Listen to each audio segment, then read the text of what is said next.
Hi viewers, আসসালামু আলাইকুম। 2 দিন পরে ঈদুল ফিতর শুরু হবে, তাই সবাইকে ঈদুল ফিতরের অগ্রিম শুভেচ্ছা, অভিনন্দন। এই যে ঈদের আনন্দ ভাগাভাগি করতে আপনাদের সামনে চলে এসেছি।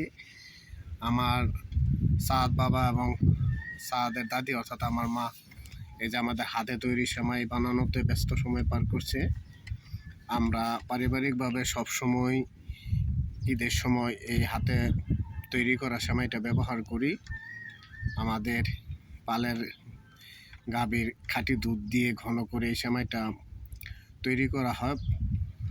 ফাইনালি খুব অসাধারণ একটা ফ্লেভার হয়, তাই আমরা পারিবারিকভাবে সবসময় এই সেমাইটা পছন্দ করি। এই যে সাদ তার দাদির সেমাই নিয়ে ব্যস্ত, ঈদের কেনাকাটা তাদের শেষ, তাই এই সেমাই তৈরি করার মধ্যে তাদের একটা ঈদের উৎসবের একটা অংশ কাজ করে, তাই আপনাদের সামনে ভিডিওটি নিয়ে আসলাম। সবার দাওয়াত রইল, চলে আসবেন। ঈদ মোবারক।